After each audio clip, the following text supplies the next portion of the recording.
Tristan et Iseut. Le regard perdu sur l'océan, Tristan repense au combat qu'il a mené en Irlande pour ramener Iseut la blonde à son oncle, le roi Marc de Cornouailles. Le claquement des vagues contre la coque du bateau masque le bruit des pas de la jeune fille derrière lui. « Sire, je ne vous ai pas encore remercié d'avoir délivré l'Irlande du terrible dragon qui terrorisait ses habitants. »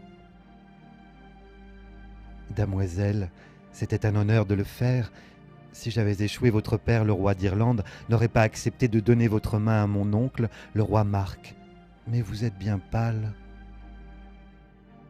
Tristan remarque alors une carafe contenant un breuvage. Il en verse dans une coupe pour Iseut. Elle en boit quelques gorgées avant de la tendre à Tristan, qui la vide d'un trait. Leurs regards se croisent et leurs cœurs battent soudain à l'unisson. Branguine, la servante d'Iseut, observe la scène et murmure catastrophée. « Malheur, ils ont bu le filtre d'amour que la mère d'Iseut m'a confié pour sa fille et le roi Marc. Il est trop tard. Pendant 3 ans, rien ne pourra les séparer. » Le bateau accoste en Cornouailles. Tristan et Iseut ont le cœur déchiré à l'idée de se quitter, mais le jeune chevalier refuse de trahir son oncle et la princesse doit respecter ses obligations. Le mariage royal est donc célébré dans le faste. Pourtant, aucune volonté ne peut affaiblir l'amour qui unit Tristan et Iseut. Ils se voient en cachette jusqu'au jour où l'un des barons du roi, le nain Froissin, réussit à les piéger. Le roi est furieux. « Vous avez commis la pire des trahisons, vous brûlerez sur le bûcher. » Tristan refuse de laisser mourir la belle Iseut. Il parvient à s'enfuir avec elle dans la forêt. « Iseut, nous n'avons nul endroit où vivre, nous nous cacherons ici. Si je suis près de vous, sire, le reste m'importe peu. »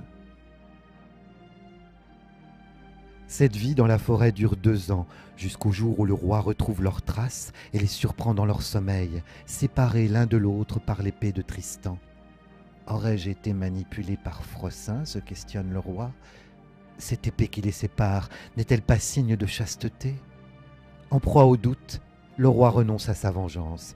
Il remplace l'épée de Tristan par la sienne et glisse son anneau au doigt d'Iseut avant de quitter silencieusement les lieux. Au réveil, le couple comprend que le roi leur a pardonné. « Douce Iseut, voilà trop longtemps que je vous fais vivre dans des conditions indignes de vous, » murmure Tristan. « Retrouvez le roi et vivez heureuse. » La magie du filtre s'est estompée. Tristan et Iseut s'aiment sincèrement, mais la raison l'emporte maintenant sur la passion. Non sans douleur, Iseut rejoint le roi et Tristan s'exile en Bretagne. Pour oublier sa peine, il livre plusieurs batailles pour le duc Hoël. Il épouse même sa fille, Iseut aux mains blanches, qu'il ne peut aimer. Par malheur, il revient un jour blessé par un pieu empoisonné. Dans un souffle, il s'adresse à l'un de ses plus fidèles amis devant sa femme. « Seule Iseut la blonde possède les connaissances pour me guérir. Va la chercher. Si elle accepte de venir, tu hisseras une voile blanche au navire. Si elle refuse, hisse une voile noire. »